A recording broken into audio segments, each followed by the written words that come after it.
I was the person who presented the talk a few minutes ago for mechanical engineering. I'm a faculty member in the department, and I will be gladly be taking any questions that you might have.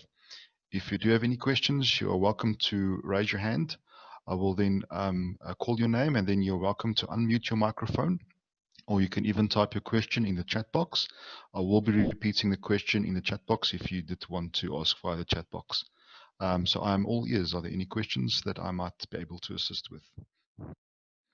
I see that somebody did post a message in the chat box, idea one.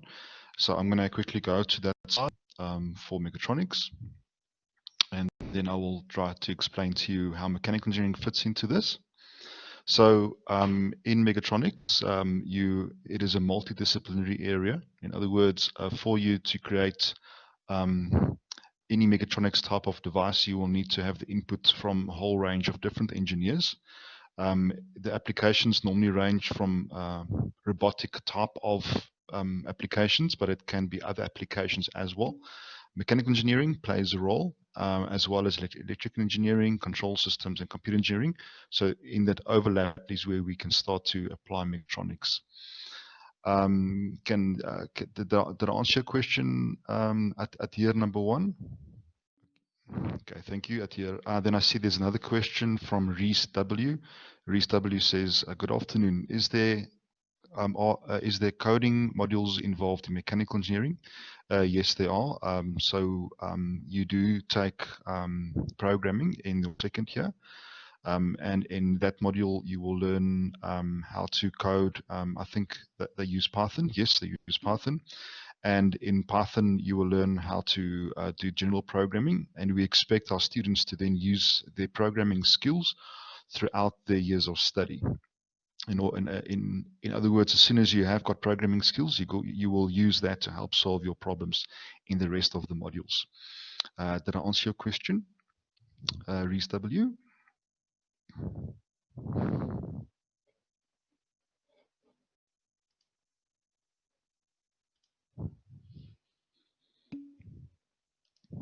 Okay, thank you, Reese. Then I've got a question from Amugalang, who's asking, how much do mechanical engineers in South Africa earn? It depends. You can go, there are some websites which will tell you how much they earn. I can't give exact value, so it might depend on where you work. Sometimes there are regions in the country where they might have to pay you more in order for you to be willing to move there, so the salary will be different. Typically, an engineer lives a very comfortable life in terms of the salary that they will earn. I think it is quite a good salary. Worldwide, there is a shortage of engineers, and because of the shortage of the skills, people tend to be able to earn higher salaries than normal. It is actually quite good salaries. I don't know if you're a Mr. or a Miss. Did I answer your question? You can just say yes or no in the chat box, or you can use your microphone.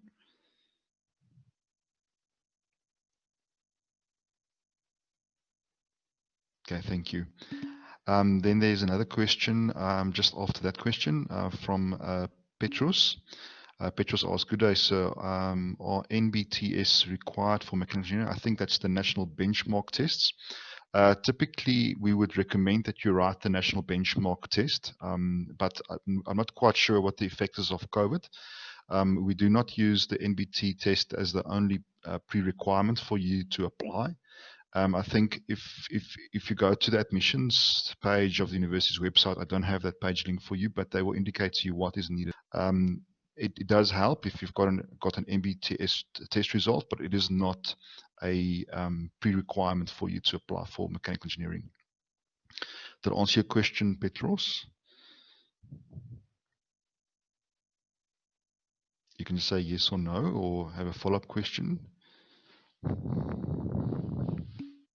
Okay, thank you, Petros. Then after that, I had a question from Tatenda. The question is, are there job opportunities in South Africa for aeronautical engineers? There are opportunities. the aeronautics industry is a relatively small industry, even worldwide. So there are opportunities. There are several aeronautics companies in South Africa. They might not be building the entire aircraft, but they will be involved in components of the aircraft. So because aircrafts are so complicated, you need several companies involved in that. So there are several aeronautics companies in South Africa.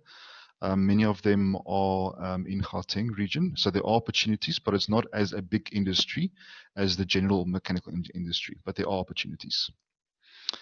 Okay, so then I'm going to go to the next question.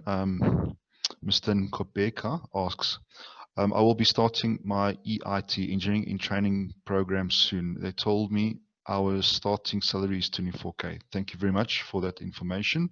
That was from a previous question that somebody asked, how much money does an engineer earn? It all depends on the company that you're working for, but it is normally a good salary. Then Tadenda asked another question. How does specialization work if I choose to do the Engage program? The Engage program typically, what it does, it allows you to do your first 2 years of study over more than 2 years. Your specialization is not affected because specialization only starts in the 4th year of study. So if I say the 4th year of study, I refer to the module code. So there are module codes starting with 1, 2, 3, and 4. So the 4th year codes are all 4. If you are in the Gauge program, it means that you will doing your 4th year modules in your 5th academic year. So it doesn't affect your specialization. Tatenda, did I answer your question? You can just type in the chat box, yes or no.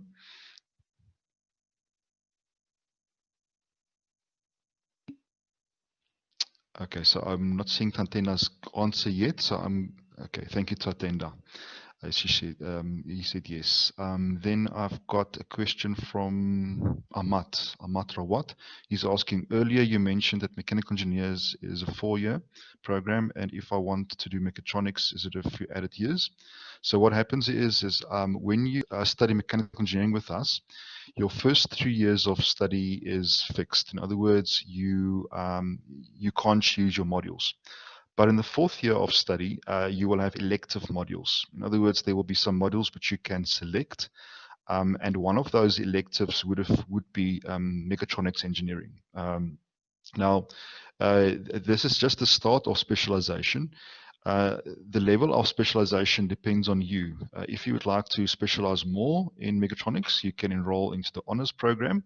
The honors program follows after the bachelor's program. So bachelor's is our undergraduate program, and then the honors program is your first level of postgraduate training with us. In the honors program, you can actually build your own degree by choosing electives from a list. And if you're interested in mechatronics, then you choose mechatronics modules from that. So to answer your question, specialization starts in the 4th year. Okay. I'm gonna so the many questions coming through, so it's difficult for me to now keep track of all the questions. So I just need to find the question again. Okay, so that was Amat Rawat. Amat, I hope I did answer your question.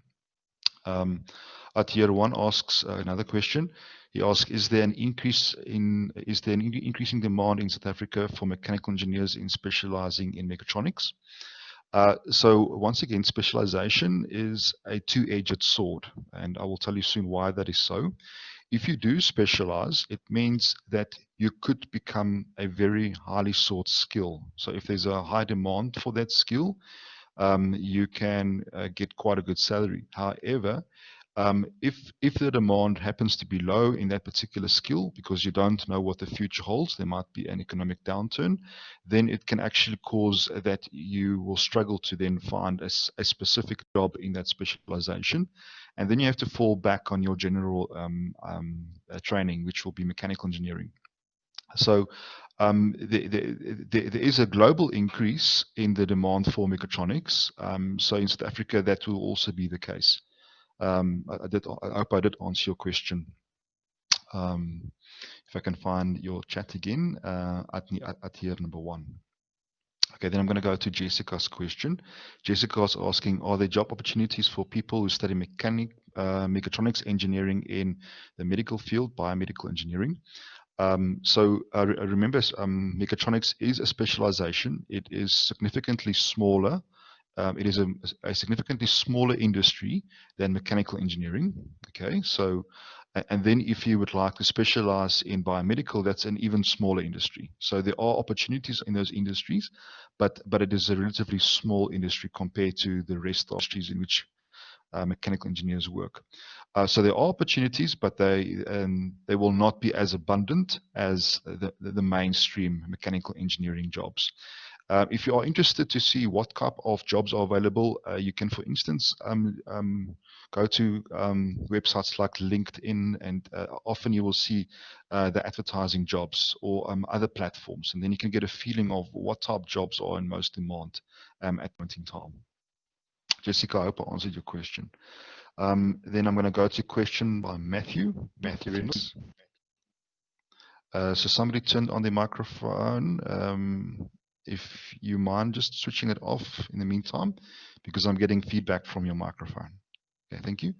Matthew, so your question is, will there be an aspect of coding when doing a fourth-year undergraduate program in mechanical engineering?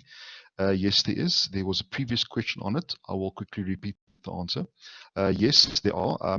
So what you do in your second year of study, first semester, which means it's the first half of the second year, you actually have to do the programming module course. And in that programming course, you will learn the language called Python. And then we expect our students to use their programming skills to assist them to do calculations in the rest of the modules. So programming is becoming a very important skill.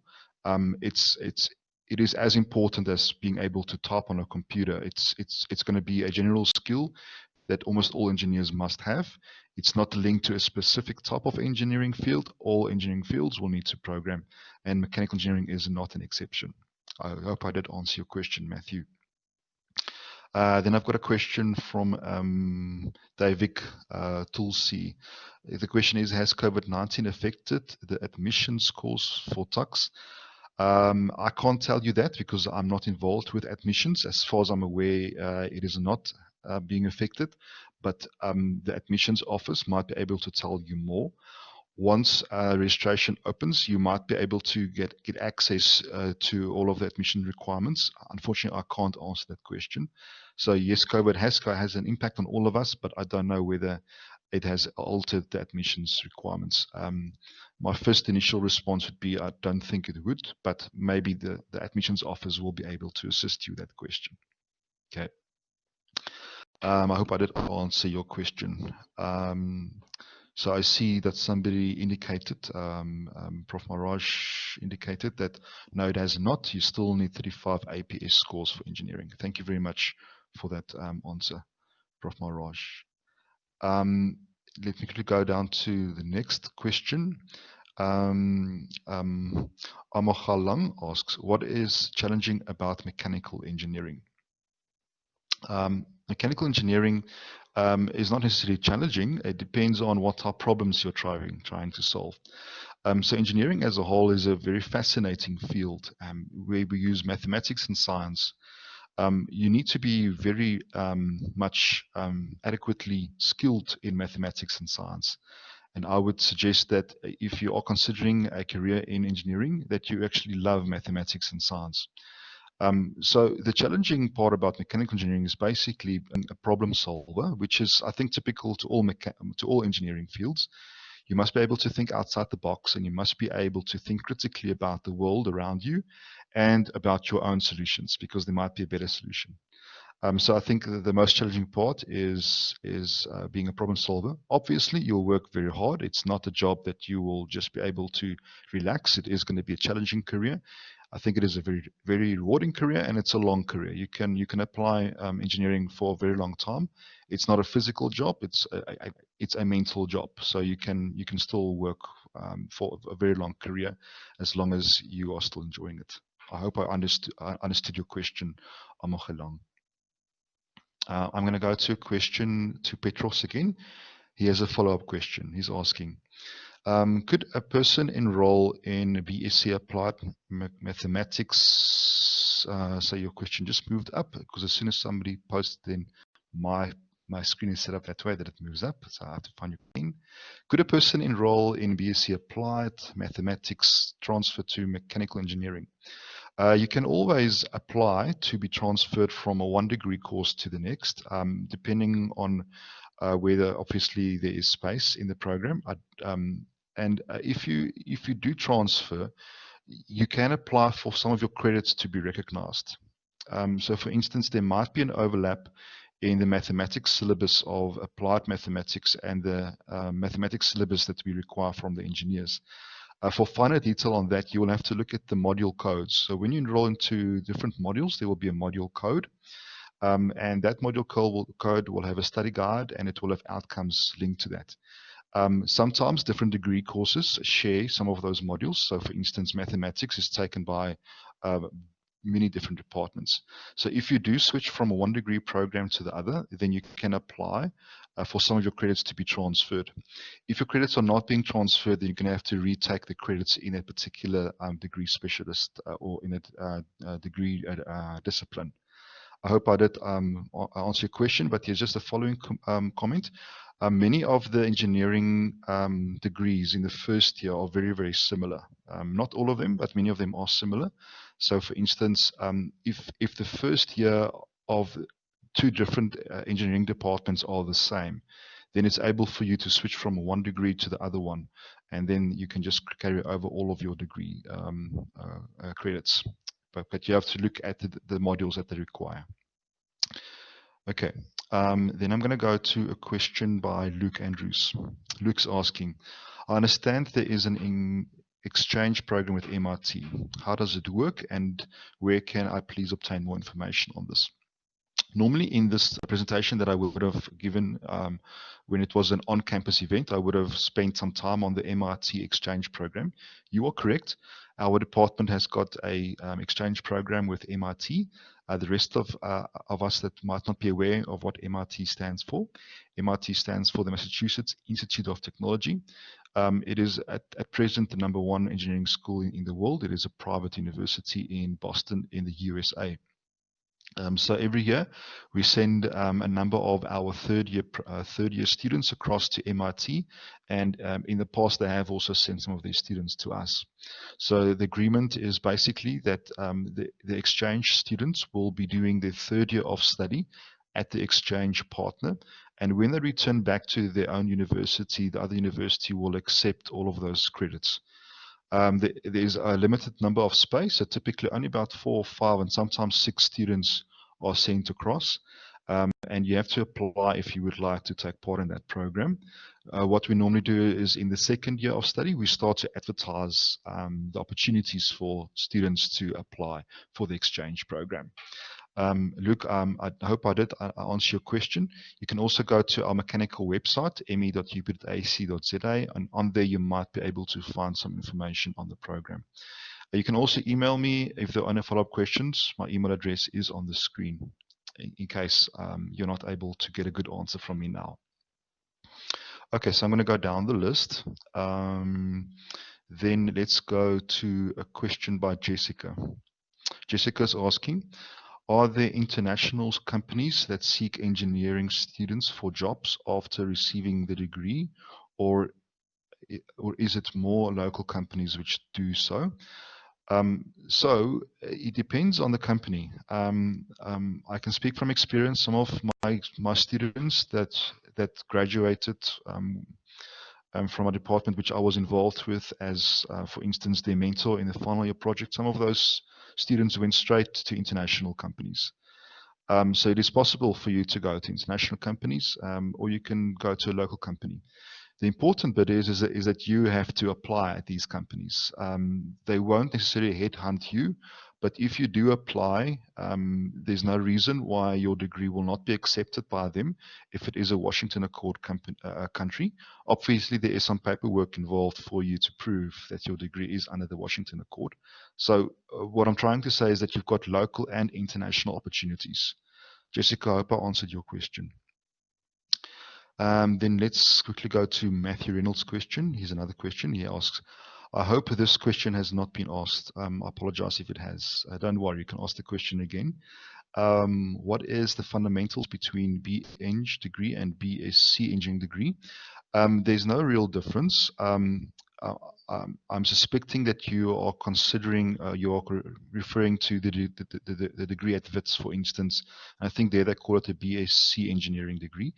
The code BSc is something which the university itself sort of decides upon. What is important, though, is that your degree must be accredited by the Engineering Council.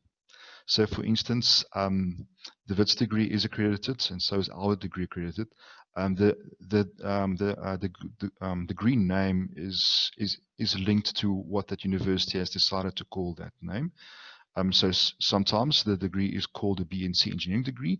Our university calls it a B.Eng degree, and so does other universities. I hope I understood your question correctly, Matthew. Okay, thank you. Matthew said yes, he understood. Okay, so we went through a number of questions. The session is being recorded, so maybe you missed out, so you can listen into this recording once they make the recording available. Okay, so I see Mr. Bukeke also answered your question. He said being registered with Engineering Council after graduation adds on your competency to be an internationally recognized. That is correct. You can be registered with EXA. EXA is a governing body, and if you are registered, it will allow you to apply for more jobs than what you would have been able to without the registration. Thank you for that question, for that answer, Charles. Caleb, he said, I missed a few pointers due to technical challenges regarding the period of doing aeronautical engineering. That's my question.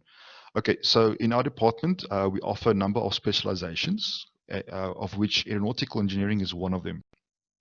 So during my presentation, I was trying to emphasize that an aircraft is just another mechanical machine or a mechanical system. In other words, what we chose to do in our department is to train mechanical engineers, and we would like to equip them to work on any mechanical system or design any mechanical system. In other words, we don't specifically train aeronautics engineers because that will limit your options in where you can go and work. That was a choice that we made. So with your mechanical engineering degree, you are able to work in a whole range of different industries. If you are interested in a special or in a specific industry, you can start specialization with us in your 4th year. And one of the specializations is aeronautics. So if you do the aeronautics specialization in your study with us, you'll be taking the aeronautics elective module, in which you will learn all about the aeronautics forces and so forth. And then you will also be able to do an aeronautics design. So in your final year, you have to do a design project, and that's a 6-month project. And you also have to do a research project. So then you'll be able to do your research project also on an aeronautics type of problem. Then if you would like to continue your specialization, you can do so in your postgraduate studies. Caleb, I hope I understood your question. As understood, I did record the main sessions as well, so you can also listen back to that, but I think I gave you more information now than what I did in the main talk. I hope I answered your question. Ahmad Rawat has another question. He's asking, how many years would it take in total if I specialize in mechatronics? So once again, you don't have to specialize in mechatronics. That is your choice. If you would like to do just your bachelor's engineering degree, it will take you at least 4 years. After the 4 years, you can consider doing an honors degree, and then that will be at least another 1 year. If you consider to do a master's degree after honors degree, it will be at least another 1 to 1.5 years. If you decide to do a doctoral degree after the master's degree, that will be at least another 2 to 2.5 years, or not longer. So it all depends on how much you want to specialize. Sometimes you can get into the mechatronics industry as a mechanical engineer. You don't have to be a mechatronics engineer. So in the mechatronics industry, they need to employ mechanical engineers along with the other types of engineers in these teams. So these will be team efforts. It's not an individual effort. In other words, you can get into the mechatronics industry simply with your mechanical engineering degree. However, it might be to your advantage if you did do the elective in mechatronics. So for instance, if the company receives 2 applicants for a job and you did the mechatronics specialization module in your final year or and so forth, you might have an edge over the other candidate which did not do that specialization. So my answer to you is it all depends on what you want to do. Now, the Engineering Council, it stands for ECSA, they require you, if you register, to re-register every 5 years. And one of the main things to remain registered with EXA is something which they call lifelong learning. In other words, they expect you as an engineer to keep on learning after you've graduated. Once you've graduated, that's just the starting point of a very exciting career path. After that, you will have to keep on doing courses. You will have to keep on enriching yourself. And you can then still steer your career afterwards by taking those courses after you've graduated.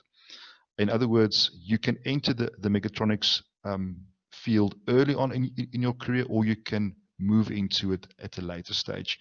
It all depends on the choices that you make, and there's some freedom in that regard. I hope I answered your question, Ahmad. I've got a question from Ivan or Ivan. He's asking, can one only specialize in a field, for example, mechatronics in the 4th year? Yes, correct. I see I'm getting a lot of questions for mechatronics, but it's one of several specializations which we offer. Any of our specializations, we only allow you to start taking electives in your final year of study, which means it's typically a module code with a 4 in front. The 4th year of study. So that's when you can start taking those modules. Often the modules have prerequisites. In other words, you have to pass other modules before you get enrollment opportunities into a particular module. And typically those elective specialization modules are only presented in the second half of the 4th year. And that means that you would have needed all of the pre-electives as well. I hope I understood your question, Ivan. Okay. Then I've got a question from Tatoyana Tsatsi. He's asking which one is better between B Eng and a BSc. Okay, so we did touch on this previously with a previous question. If you're referring to an engineering degree, some universities call the engineering degrees a B.Eng degree. Some universities call it a BSc engineering degree. So if you're referring to engineering degrees, if the engineering degree is accredited by EXA, then there's no real difference from EXA's point of view. However, in our university, a BSc degree is a degree that is offered not in our faculty, but in the natural sciences faculty. And that will be, for instance, be degrees like BSc Mathematics, BSc Physics, BSc Chemistry, etc. There's a whole list of degrees that they offer. So in our university, there is a difference between BSc because that's the Bachelor of Science and Bachelor of Engineering. I see that Mr. Nkabuka has answered again. I'm not quite sure if you're answering somebody's question. So Mr. Tati, I hope I answered your question. Okay, so Luke Andrews, can you specialize in more than one field? Yes, you can specialize in several fields. I see Mr. Charles did give you an overview, and he actually did give you the correct list. So what we have got a list, and aeronautics is one of the specializations. Maintenance engineering is one of them. I'm going to try to just quickly show the document on my screen. Then you should be able to see it soon, if I can find that degree quickly. I did open it up before the session because I expected there would have been a question like this. Okay, so there we go. This is an extract from our departmental study guide, which is available on our website. And there you can actually get a list of all of the modules that we offer. So you'll see if you start in the 1st year of study, all of the module codes will have a 1 in front. These are all the 1st year modules.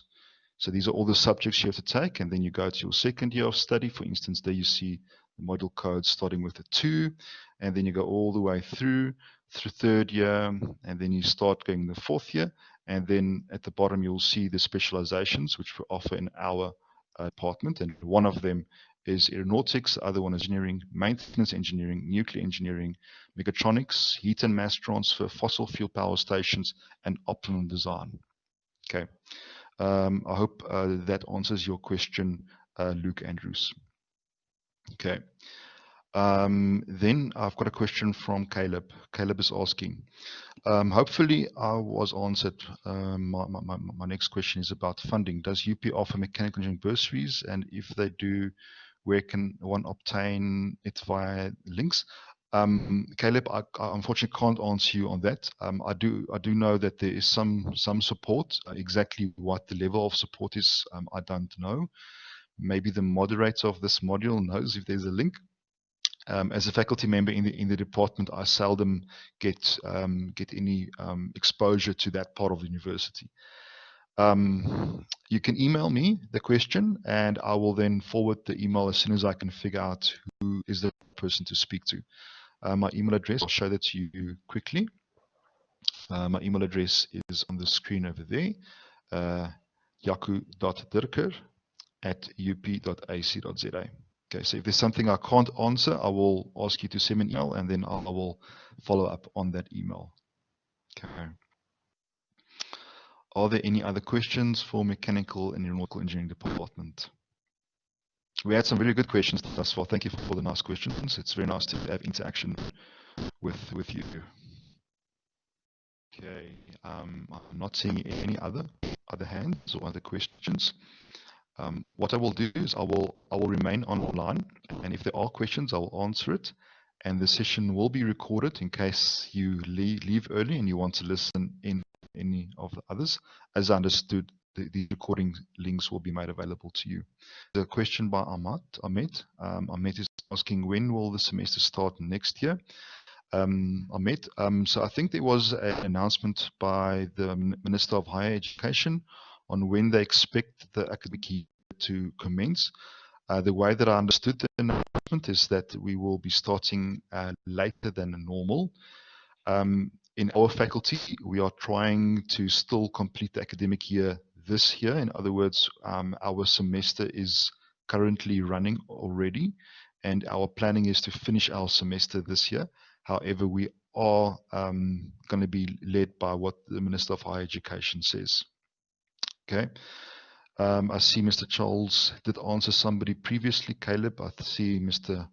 Charles Nkobeko has sent a link over there for you. Okay, let me just return back to Ahmed's question. So Ahmed, yes, so I can't tell you. So we are all governed by what the Higher Education Ministry is going to indicate to us. I hope you answer your question. But this year, it seems like we're on track to finish the academic year. Okay. Tian Volmerant is asking, can you take more than one elective in your final year? Tian, it is possible.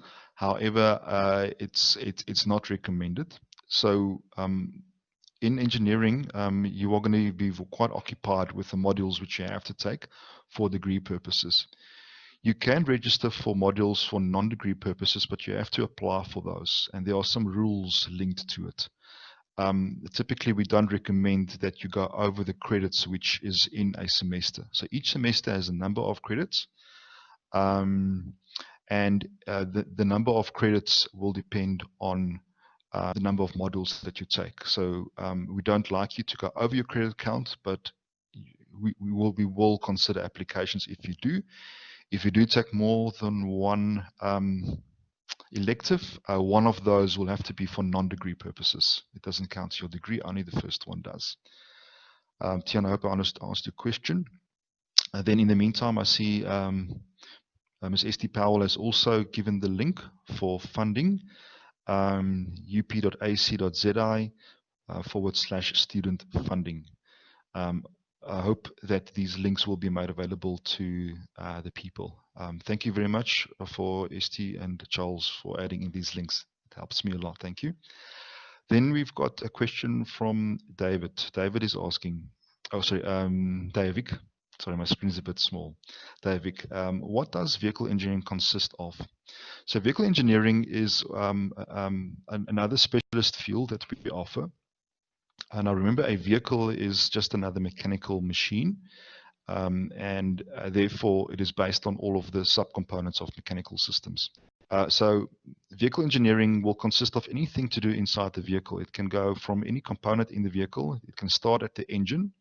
It can go all the way through to the drive chain. It can go through to the suspension and the control of the vehicle. It can go to the to vibrations, driver comfort. There are so many things in a vehicle that has to be designed. Typically, it will take hundreds, if not thousands, of mechanical engineers to design a vehicle from scratch. So the list that is involved with vehicle engineering is almost endless. So anything to do with a vehicle will fall under vehicle engineering. And we start offering vehicle engineering as a specialist field in the 4th year of study. Then in the honors degree, there is a lot of options for you to take if you are interested in vehicle engineering. And then after that, as a master's degree or doctoral degree as well. Davik, I hope I understood your question. Okay, thank you. Then I've got a question from Tatiana Tsatsi, sorry. Can I do mechanical engineering and still move into a career with a lot more programming and electronics? Yes, you could. Now remember, in mechanical engineering, there will be a lot of programming. We expect you to program. It's almost like a basic skill of how to use a calculator. So programming is as important as being to be able to write with a pen on a piece of paper. Without programming, it will be quite difficult for you to be a very successful engineer. So programming is actually everywhere. Now, if you want to move over to electronics, it means that you are considering either mechanical or electronic engineering as your possible career choices. Once again, as one of the speakers said today, there's not really a better or a worse field of engineering. There are just different options for you. And I would suggest that if you are not sure which one to take the module which you have got the highest level of love for. In other words, the one that you will think you'll be inspired by the most. Once you start working, you will be working in teams of engineers, and once your career actually moves on, you can expand your skills, and then you still have the opportunity to move into electronics if you wanted to. So it is not that it's a final choice you have to make. You can still steer your career afterwards. I see that the person asking the question did go offline. I hope I answered your question in there. Okay, so if you like it, electronics more, rather enroll into the electronics degree. If you like mechanical engineering more, enroll into the mechanical degree. If you, in your final year, you can then possibly take the electronics, the mechatronics elective. What we do find is that by the time that the students reach their 3rd year of study, they've discovered other very fascinating fields. So in this discussion, it seems like we had a lot of questions of mechatronics, which is brilliant. However, if we look at the electives that we offer, we find that the enrollment into these electives are approximately the same. So maybe when you get to your 3rd year, you will find maintenance engineering a lot more interesting than mechatronics. So what I'm trying to say is you don't need to make all of your choices now. There's still time for you to steer your career and your and your studies, but rather start with a field where you think you're heading towards. I hope I answered your question. Then I've got a question from Israel. Israel is asking, if you decide to pursue your PhD in mechanical engineering, can you then work in a normal job after completing it? Israel, yes, it is possible. So some companies link a lot of value to a PhD degree. So the different degrees that we offer actually are supposed to indicate different skill sets. So your bachelor's degree is what we will refer to as your basic engineering training, or education rather, not training. It is education. Then you can start specializing in honors, in master's degree and PhD. What you intend to do, you want to showcase your skill of being able to add knowledge. It's where you show skill that you're able to think well outside the box of existing knowledge. And you are basically showing people that you've got a particular skill set. And that skill set will be more visible to you once you've finished your bachelor's degree. So what I'm trying to say is that some companies are looking for that particular type of skill set. If you specialize in, for instance, heat transfer with a PhD, it could be that it will allow you to go into a heat transfer company, but it might not be that you go into a heat transfer company. Some companies do not link any value to a PhD. If you are aiming to work at such companies, then a PhD will not assist you to increase your employability. So it depends from company to company. If you do pursue a PhD, it's something you have to think about very seriously. Luckily for you, that's a long way off, at least another 5 to 6 or 7 years from now. You'll have to take that decision. Okay. Israel, I hope I answered your question. Luke Andrews is asking, what are the community-based programs? So I'm not the community-based module coordinator. So typically it would be a project which is being executed in the community. So sometimes if let's imagine you go to the zoo. So sometimes at the zoo you will see a strange looking project, and that project might be a community-based project that was executed by our students. So maybe they build a feeding mechanism for the giraffe, or this is just a silly example, but it is basically a project which reaches out to the community. It will be some need in the community, and it can be in a wide range, and that need can be semi-solved with the skills that you as an engineering student already has. Okay, so it will be a project that you execute outside the walls of the university, and it will be executed in a team environment. So you'll have team members in those projects. So I can't give you more information. If you send me an email, I can forward the email to the appropriate lecturer in our faculty. Okay. Then I've got a question by Amatra Watt. How many years would it take to get a PhD approximately? So the minimum number of years for bachelor's is 4 years. Then after bachelor's, you have to do another minimum of 1 year of honors. So that's 5 years in total. Then at least another 1 year for master's. That will give you 6 years. And then at least another 2 years for PhD. So typically the shortest amount of time to get a PhD is about 8 years. If you do it at our university. And I think most universities offer this, it's approximately the same number of years, 8 years. Many people take longer than 8 years, but the least amount is 8 years, approximately. Okay, so I don't see any new questions. Are there any new questions? Maybe you thought of a follow-up question? Okay, thank you. I see that you said, yes, thank you. You understood my answer, Ahmed, sorry, Ahmed. I see there is a new question. The question is, when do we start community projects? So I think it's typically in your second year. I'm speaking under correction. What I'm going to do, I'm going to quickly try to put up the slide for our departmental study guide again, and then maybe on there I can quickly glance to you exactly when it is. For some reason I can't now see it. Let me just quickly try to switch between my screens. Let's see if I can find it. Yes, Professor. Yeah. You are correct. It is in the second year. It's a Thank you. It's a module called JCP, and funnily enough, that is the community service project that all of us chose as EBIT week when we were in our second year, which has brought us here.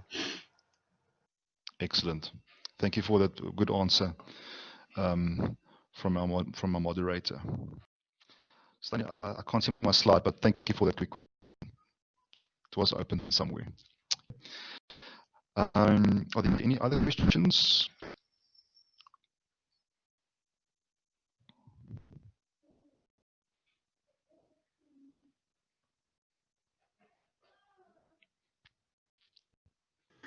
Okay, so we still have about 15 people online. Yes, I'm listening. Apologies, sorry. I wanted to just say that we are just making sure that students are not moving between different rooms, and just see what kind of questions are being asked, if at all. And yeah, I suppose when the students leave the sessions, then we will close the rooms up. We've already finished with a few other disciplines, but this one is quite a bit more active than the other disciplines. Okay, thank you. So I'm available to be online for as long as needed. Now I've got a question here by Caleb. Caleb is asking, does it count in my CV when applying for a job? So Caleb, I'm supposing that you have a follow-up question. Can you maybe just tell me what you are referring to in your CV?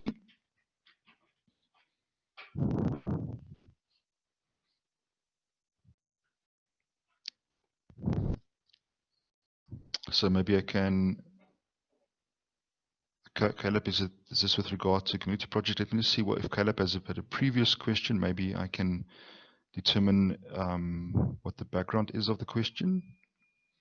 Caleb, JCP. Okay, so JCP is a requirement that you have to take the JCP module for you to get the degree. So all of our graduates will have the JCP credit on their mark transcript. What is important to note is that some companies will be looking at the type of modules that you do take in your degree. So some of them will emphasize that you needed to have such a project. But as a whole, you will typically just list the degree that you have on your CV, and you will not be listing all of the modules you took in your degree. So the number of modules in the degree is significant. So normally you won't have enough space in your CV to list all of those. So if I just show that to you, it's a very long list of modules, and you can't list all of them. And JCP is right over there is one of the many that you have to take. So I would not put it on my CV. I will just rather just put my degree on my CV. Okay, Peter is asking, does taking an applied mathematics course during high school affect your chance of being accepted? I don't think so. So I think you need to have a particular grades for mathematics and physical science, and obviously for languages. So applied mathematics, I don't think is a prerequisite. So if you do have applied mathematics, I presume that you have got mathematics and that you're doing well in the mathematics course. My quick answer is no, I don't think it is a prerequisite. Typically, they will be looking at your mathematics mark, not necessarily the applied mathematics mark, if your school offers such a module or such a subject. But I would actually refer you to the admissions office on that. But my feeling is no, I don't think it's going to affect your enrollment opportunities. Okay, then Caleb has another question. How many credits do I need to complete my degree? Caleb, I'm going to try to quickly show you this column. So you'll get this document on our website.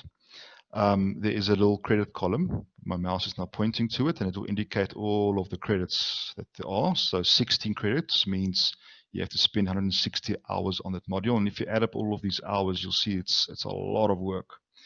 And then in the end, you will see that the Engineering Council on this document requires 560 hours. There it is, right over there. So you can figure out how many hours that is. That's a lot of hours, and that's why you need at least 4 years of study for you to be able to accumulate all of those credits. Okay, to answer your question, Caleb. So I see Caleb is offline, but I hope that he was able to see it before he went offline. Okay, so you'll actually note that in our department, we are our degree contains additional credits, so we are above the minimum requirement of Excel, and we like being there. In other words, you're getting a little bit more value for your money in our department. Okay. So Luke Andrews is asking, are credits based on time or achievement? It's based on time. So for instance, if I look at that module, that is a 24 credit module. That's your research project, MRN 422 in the final year. That is equivalent to 240 hours of full-time work. Now, once you do the exam for that module, you can get a grade. And a pass grade in our university is 50% or more. So the credit, if you get the credit, it means you get 24 credits if you pass the module. So for instance, if you get a mark of 75% for a module, you still get the 24 credits. It doesn't affect the number of credits. So as soon as you pass the module, you get those credits. And it has to be the right type of credits. You can't just accumulate credits. It must be credits according to the mix that EXA, the Engineering Council, requires of a particular degree program. I hope I answered your question, Luke.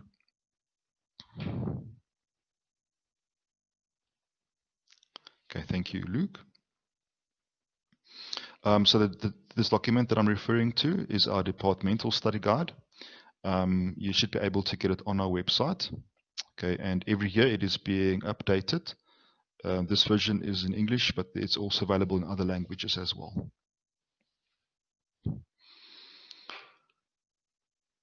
Are there any further questions I can assist with? Do you do negative marking? Luke, it depends on module to module. Typically, it depends on the scenario. So it's not possible for you to get less than 0 for a question, if in my opinion. But obviously, I can't speak for all of the modules and all of the lecturers. Typically, you can't get less than 0. But there could be instances where they do apply negative grading, and it all depends on the subject matter that they are grading. My answer is it depends on the module, and it depends on the actual subject matter. Okay, and then I've got a question from Ivan. Ivan is asking, in what language can this course be taken in? Yes, from this year, 2020, our department is only offering our undergraduate courses in English. So that's the language of instruction. Okay, Ivan. Then we've got a question from Tatoyano. Is asking, or she's asking, do you have any information you'd like to share with us, like a heads up for you, student? I would say that you need to be able to work very hard. It's not an easy course. I don't think any degree course is easy, but I don't think engineering is the easiest one. It might not be the most difficult one, but it's not the easiest one. So my tip is to work hard all the time and be working on the correct things. You can spend 5 hours studying for a test, but if you're studying the wrong material for the test, it's not going to help you. So you're going to have to work hard, and you're going to have to have perseverance. That's my heads up for you. And obviously, yes, that counts for your school career as well. So work hard. And the harder you work, hopefully you'll be rewarded by higher grades. That's my tip. Are there any final questions? I'm willing to answer them. Okay. Good. So we have some questions. Matthew Reynolds is asking, does fluid mechanics form a large part of the curriculum? It does form a part. So in our department, there are 3 subgroups. I will quickly run through. Basically, it's 3 research groups. The first research group is the Clean Energy Research Group. That's the group in which I am.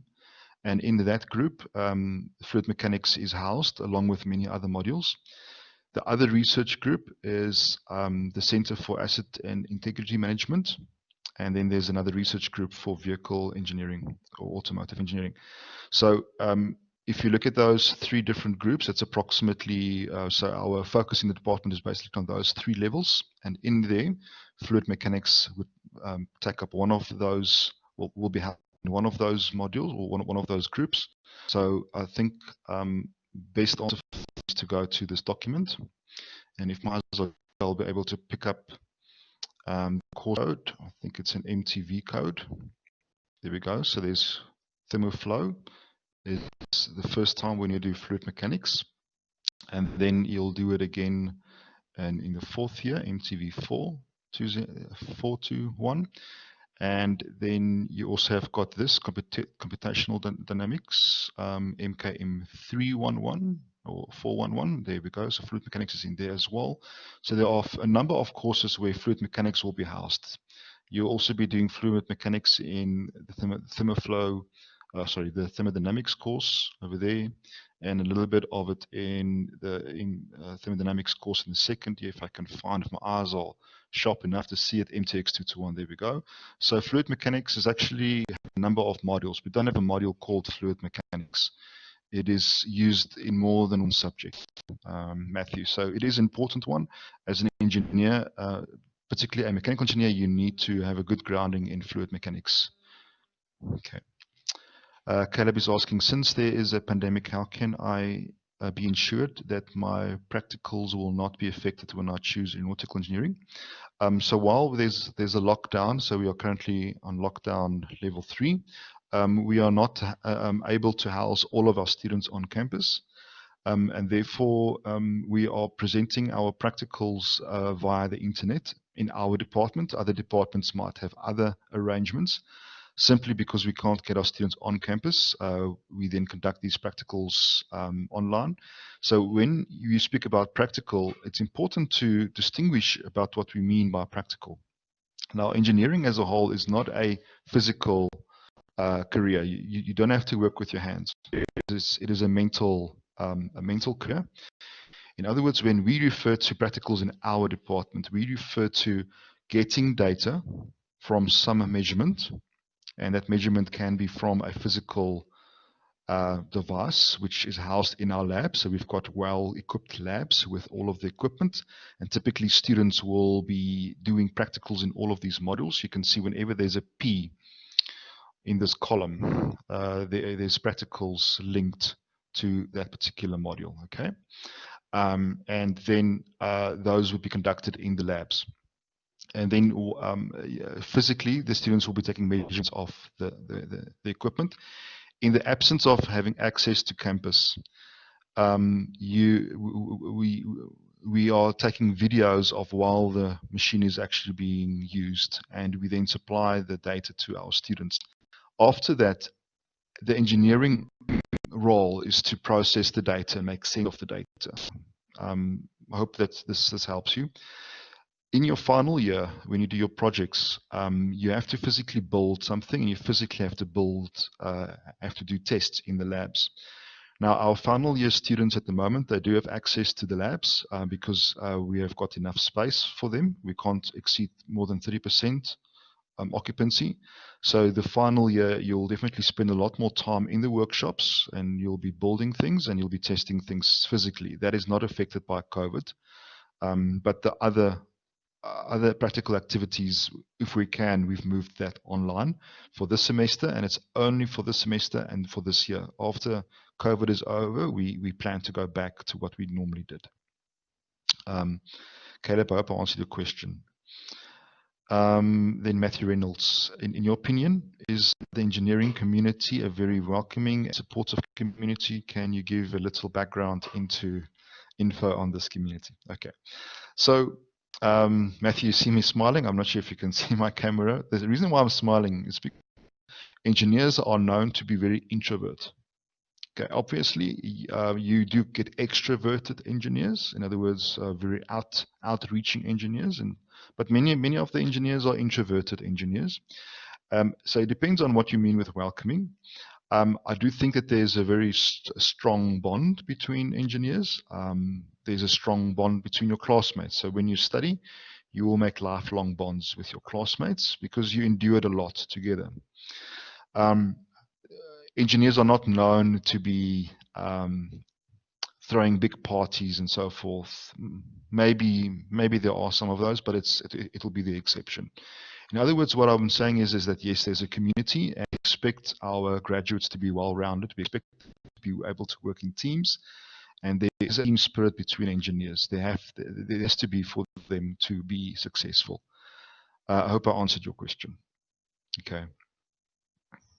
Then Tian is asking a question. What software is used for design and simulation? Tian, it's a good question. We do simulation in many of our modules. Typically, if we had this event on campus, we would have had sessions where we showed this to you.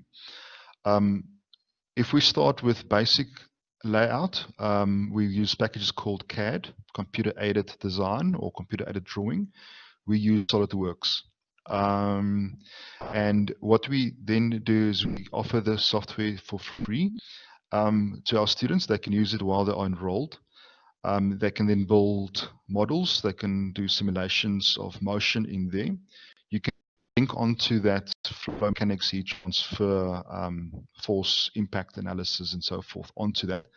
But the specialist software that we suggest for that would be ANSYS Fluent for fluid, or StarCM Plus, also for fluid dynamics applications, or Flow EFD, which is fluid dynamics applications. Then you've got packages like Adams, and this is, I think, also now these days part of the Fluent subject. And then there's FEA, stands for Finite Element Analysis, or FEM, Finite Element Methods, and there are several packages simulations for that. Then obviously there's things like MATLAB, which you can also do.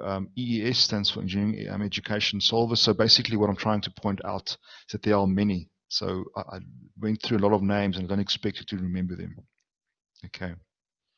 I see I do getting some questions, some posts from the moderators. I just quickly want to read that before I go back. Thank you very much, Adriana. I did read your message. Thank you. I just want to go back to any new questions. Okay.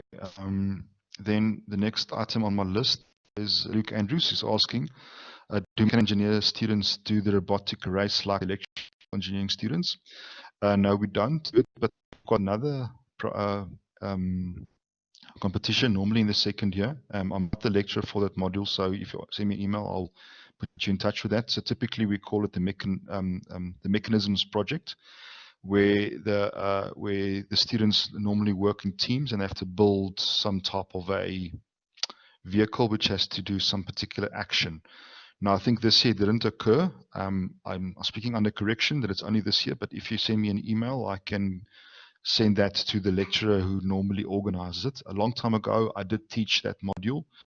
It is housed in a module called MOW, Machine Design. And back then, we had a competition between teams, and they, for instance, had to pick up ping pong balls, they have to pick up some objects, and then they have to get past the opponent and drop their ping pong ball on the other side of the space. That's what we typically did back then, and I think it was still running until last year. So, but this year didn't run. But please just send me an email that I can just make sure of my answer. I think that was from Mr. Luke Andrews, and my email is on the screen in case you didn't get that. Okay. Okay, thank you, Luke. Then I see that there was a comment posted by Charles. So he's saying, as a former undergraduate mechanical student being taught by Prof. Okay, thank you very much, Charles. I'm not going to read that out right now, but thank you very much for that. Okay, I see that Mr. Tabul has answered Luke on the race that is held in the engineering course, electrical engineering course. Thank you for that. But as I understand, there is a similar event in mechanical engineering as well.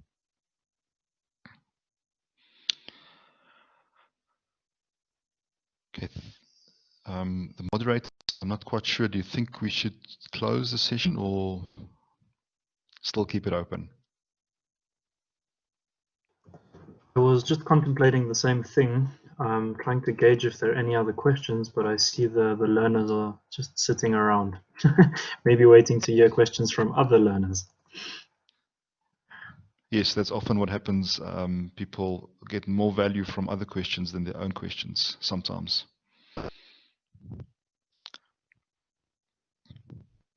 Shall we put a time limit? Maybe say if there are no questions in the next 2 minutes, then we close the session.